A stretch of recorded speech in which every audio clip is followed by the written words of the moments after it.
Essas constatações. Primeiro, o sistema muito precário, as próprias construções muito precárias e em condições de estado péssimo, o que tem levado à situação que chegamos.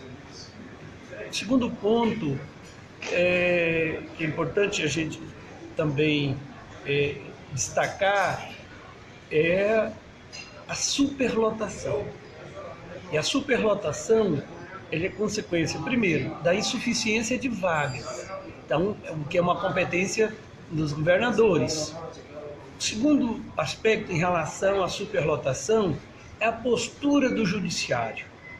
E na postura do judiciário, dois aspectos que a gente tem que levar em consideração. O primeiro é que, por qualquer motivo, o juiz encaminha para o regime fechado. Ignora, muitas vezes, as penas alternativas. Então, isso tem levado à superlotação. Outro aspecto, que é a responsabilidade do judiciário, que tem levado à situação dos presídios, que está na superlotação, é a morosidade do judiciário. E dentro dessa morosidade, tanto no aspecto de pessoas que nem condenadas foram, estão lá presas 6 meses, 1 ano, e não foram condenadas. Então não há um acompanhamento em tempo de todo o processo.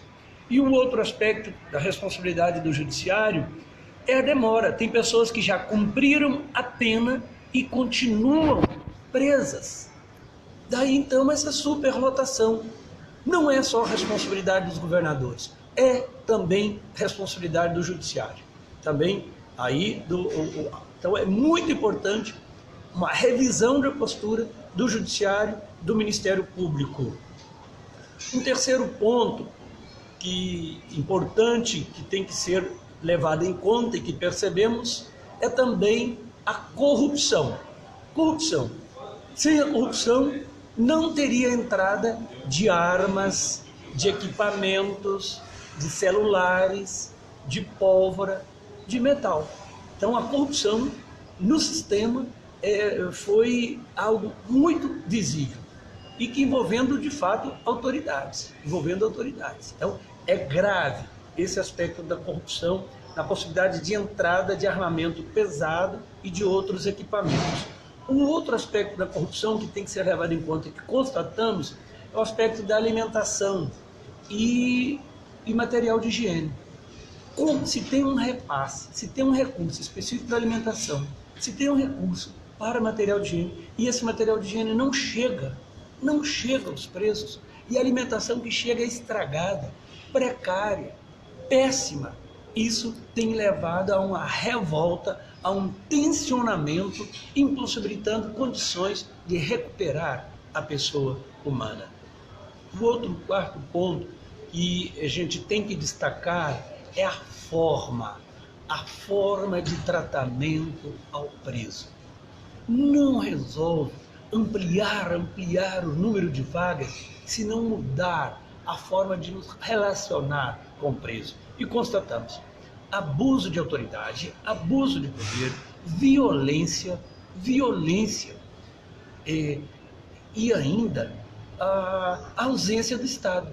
Não tem assistência, não tem sol, não tem assistência à saúde, não tem assistência psicológica, assistência psiquiátrica para alguns, a educação, as condições de profissionalização, assistência jurídica muito precária e a própria assistência religiosa também. Então, a falta de assistência, esta ausência do Estado tem entregado de bandeja os nossos jovens, que é um de nós, é um de vocês. E muito importante que a sociedade supere também esta hipocrisia.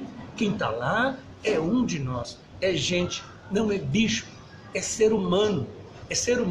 Então, esta ausência do Estado tem entregado de bandeja esses jovens, essas pessoas para as facções.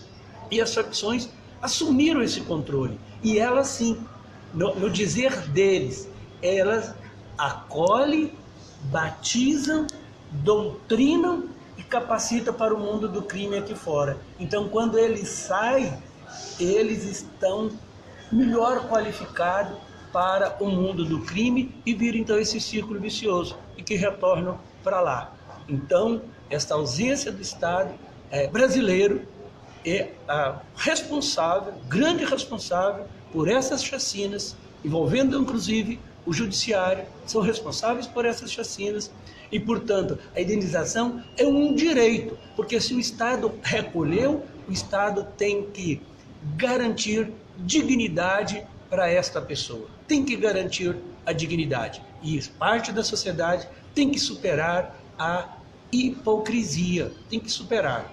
E essas pessoas, elas, onde elas estão e a forma que elas estão, é um ambiente que seria interditado para a vivência de qualquer animal. Qualquer animal. Então, é por isso que a gente tem que pensar duas vezes antes de emitir um julgamento em relação a pessoas. Eu encontrei, por exemplo, com uma, e ela permitiu dizer o nome dela. Por exemplo, a Flávia, que foi condenada por 8 gramas de cocaína. Quantas pessoas aí, autoridades, inclusive políticos, que foram encontrados com quase que toneladas de pasta de cocaína, que estão soltos. Então também essa seletividade dos poderes que deveriam cumprir a lei, dar exemplo de justiça, não vem cumprindo também o seu papel. Então, fica várias tarefas para nós, junto à OAB, a parceria da OAB, é muito importante a postura do Conselho Nacional de Justiça, para a qual estaremos também enviando várias recomendações para os governadores, para a governadora também, no caso de Roraima, a participação da própria sociedade,